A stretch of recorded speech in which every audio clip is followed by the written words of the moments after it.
अस्सलाम वालेकुम वरहमतुल्लाह। कौन से बैंक अकाउंट से ज़कात की कटौती होती है और कौन से बैंक अकाउंट से नहीं होती? आपके अकाउंट में कितना बैलेंस हो या उससे ज़ायद हो तो बैंक आपके अकाउंट से ज़कात की कटिंग करेगा, ज़कात कटौती करेगा, और अगर उस बैलेंस लिमिट से कम हो तो फिर नहीं करेगा।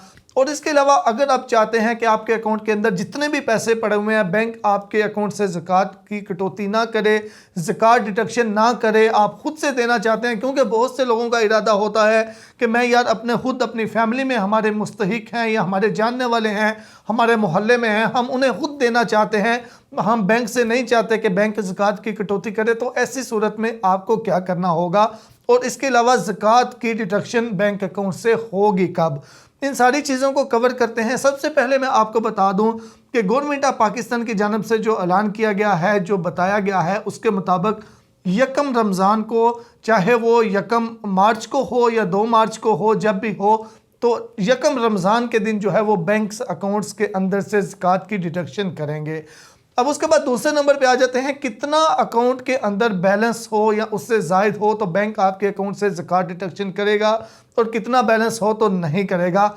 अगर आपके अकाउंट के अंदर 1,79,689 रुपीज़ या इससे बैलेंस ज़्यादा हो तो फिर आपके अकाउंट से ज़कात डिडक्शन होगी। अगर इससे कम यानी कि तकरीबन 1,80,000 कर लें, 1,80,000 से कम आपका बैलेंस होगा तो फिर आपके अकाउंट के अंदर से ज़कात की डिडक्शन नहीं होगी। उसके बाद तीसरे नंबर पे आ जाता है, कौन से बैंक अकाउंट से ज़कात डिडक्शन होती है और कौन से अकाउंट से नहीं होती। तो हमेशा 2 किस्म के अकाउंट होते हैं, जिनके अंदर एक करेंट अकाउंट होता है, एक सेविंग अकाउंट होता है। तो करंट अकाउंट के अंदर से किसी किस्म की ज़कात की डिडक्शन नहीं होती। ज़कात डिडक्शन, ज़कात की कटौती हमेशा सेविंग अकाउंट से होती है, उस अकाउंट से जिसके अंदर आपको प्रॉफिट मिलता है या लॉस होता है आपका, यानी कि जिसमें नफ़ा मिलता है या नुकसान होता है। जो सेविंग अकाउंट होता है उसमें नफ़ा नुकसान भी होता है। जो करंट अकाउंट होता है उसके अंदर आपके जितने भी पैसे पड़े हुए हैं उनके ऊपर ना आपको प्रॉफिट मिल रहा होता है ना आपको कोई नुकसान हो रहा होता है, वो जितने आपके होते हैं उतने के उतने ही होते हैं। तो अगर आपका करंट अकाउंट है और करंट के अकाउंट के अंदर जितना भी बैलेंस पड़ा हुआ है उसमें से कभी भी आपकी ज़कात डिडक्शन नहीं होगी। आपने देनी है तो खुद ही पर्सनली अपने तौर पे ही आपने देनी है, लेकिन बैंक उसमें से कटिंग नहीं करता। ज़कात डिडक्शन हमेशा सेविंग अकाउंट से होती है और उसकी भी मैंने आपको लिमिट बता दी है कि अगर आपका सेविंग अकाउंट है और आपके अकाउंट के अंदर 1,79,689 रुपीज़ या इससे ज़्यादा का बैलेंस है तो फिर डिडक्शन होगी। अगर इससे कम यानी 1,80,000 से कम है तो फिर नहीं होगी।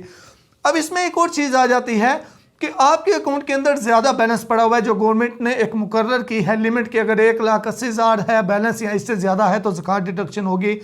आपके अकाउंट के अंदर 1,80,000 से बैलेंस भी ज़्यादा है और आपका अकाउंट भी सेविंग है और फिर भी आप चाहते हैं कि आपके अकाउंट से ज़कात डिडक्शन ना हो, तो ऐसी सूरत में क्या करना होता है। तो ऐसी सूरत में एक फार्म आता है जिसको हम ज़कात एग्जम्पशन फार्म भी कहते हैं या ज़कात डिक्लेरेशन फार्म भी कहते हैं। ये आपको किसी भी जो स्टाम्प फरोश होते हैं उनसे भी मिल जाएगा या बैंक से भी मिल जाता है। ये फार्म आपने लेके फिल करके बैंक को सबमिट करना होता है। अगर आप ये फार्म जो है वो फिल करके बैंक को सबमिट कर देते हैं तो ऐसी सूरत में आपका जितना भी बैलेंस हो उसका यानी कि आपके अकाउंट से फिर ज़कात की डिडक्शन नहीं होती। बहुत से दोस्त हमारे कह रहे होते हैं कि यार हम जो है वो अपने फैमिली मेम्बर्स में हमारे कोई हैं मुस्तहिक हैं या हमारे मोहल्ले में हैं या हमारे गांव में हैं, हम उनको देना चाहते हैं, हम नहीं चाहते कि बैंक ज़कात डिडक्शन करे, हम अपने हाथ से देना चाहते हैं। तो उनका फिर ये तरीका है कि वो ये फार्म लेके फिल करके बैंक में अगर जमा करवा दें पहले तो फिर जो है वो ज़कात डिडक्शन आपके अकाउंट से नहीं होगी। तो ये ज़कात के हवाले से कुछ अहम अपडेट्स थी, मैंने सोचा आपके साथ शेयर कर दूं। मिलते हैं एक नई वीडियो के साथ, वहाँ में याद रखिएगा। अल्लाह हाफिज़।